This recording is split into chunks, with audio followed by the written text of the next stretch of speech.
Thanks for joining me, Helen. It's terrific to have you on the show. Look, it's known now as the Grievance Study affair. It started back in 2017. You and two other academic colleagues put forward a whole lot of bogus papers.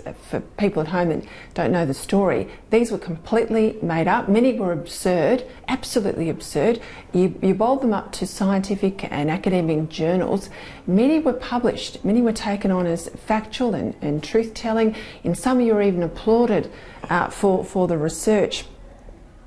What happened? I think the most important thing to understand about our papers is that they are indistinguishable from papers being published constantly within those fields. So when we say scientific fields, there really isn't much that's scientific about them. They're the kind of fields that go on theory, the postmodern theory which came about in the late 60s and which evolved through the 80s to focus very politically on identity.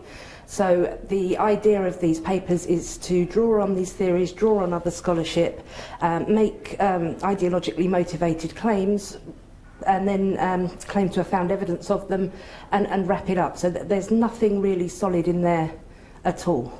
But you fooled, you know, some of the biggest journals and academic institutions. I mean, the whole debate we have in this country is that students more and more feel like they have to write what the lecturers want to hear or want to read. They want to toe the line in terms of political correctness. How did you come up with the idea of these hoax? Because you showed this all up. Yeah, well, James and Peter, my colleagues, they'd tried one before. They were quite concerned about what was going on. We've written about it straightforwardly for quite a few years now. And we were trying to get people to see the problem. People are saying, well, it's just a few bad papers, or it's not, you know, you're exaggerating.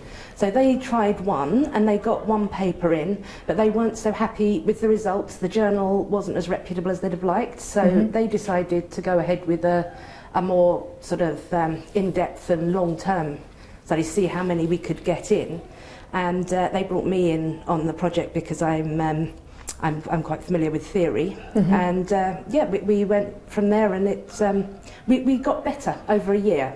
At first we weren't getting very well, but then we got a lot of advice and feedback, and we were being pointed in more and more crazy directions, and being advised to use things like black feminist criminology in order to analyse dog behaviour. Let me just stop you there, because this was the one that stuck into my head. So it's known as the fake dog park study. I'm just going to look at some notes here because I want to get it absolutely right.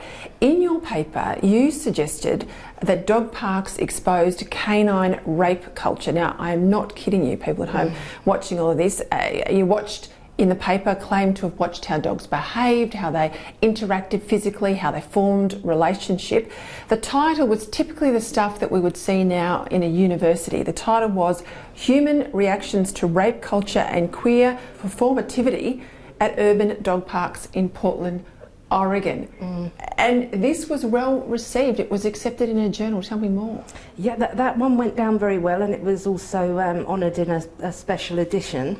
And the buttons that are being pressed there are to do with the kind of implicit bias. We hear a lot about implicit bias now. But what this is coming from is because we have gone so far towards achieving legal equality, and also society has improved so much, you rarely hear overt sexism or racism, and when you do, it's very much disapproved of.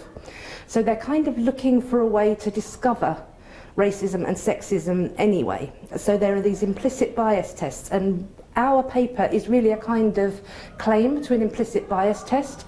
We claim to be able to tell that men were supporting rape culture by the way they responded to their dogs.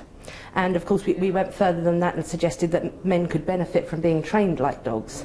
That didn't raise any eyebrows. So you're right, your paper was lauded. I mean, there was a comment made that it was an important contribution to feminist animal geography. People would be shocked to hear that. I mean, is this where we're headed in research terms in the Western world?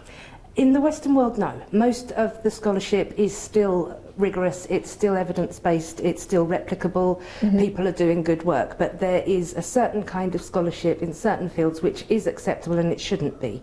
It's too densely theoretical, it doesn't even accept the possibility of objective knowledge, And it's not good enough. It's not the case that everything is bad, but how many bad papers should we accept? It's a problem that this number can get in for this reason. Are you talking about the humanities or liberal arts here? Is that your main focus? Gender theory, queer theory, race theory? Critical race theory, queer theory, post-colonialism, gender studies with an intersectional bent, disability studies, fact studies. These are the 6 at the moment which are really drawing on postmodern ideas.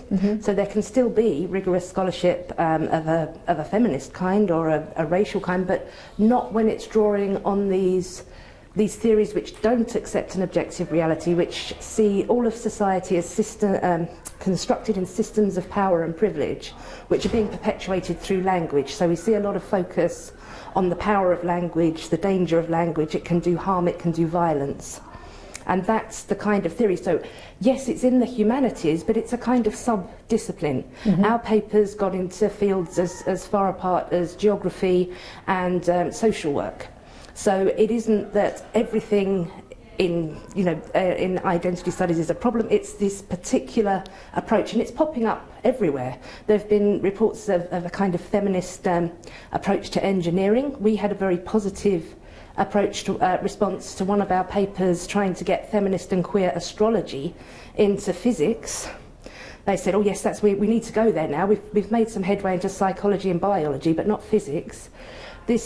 It is the approach that we're looking at rather than the subject, and that's really important to understand, because we do need to study gender and race and justice issues, but not like this. Well, that's part of your argument, isn't it, that when we go down this path, we're a sort of peak victimhood, we're obscuring real studies, like you talk about the civil rights movement in the United States. We're moving away into all of the isms, these theories, these things that are highly contestable, highly subjective, often without academic merit, and we're distracting proper study and scholarship from areas where we should be concentrating on.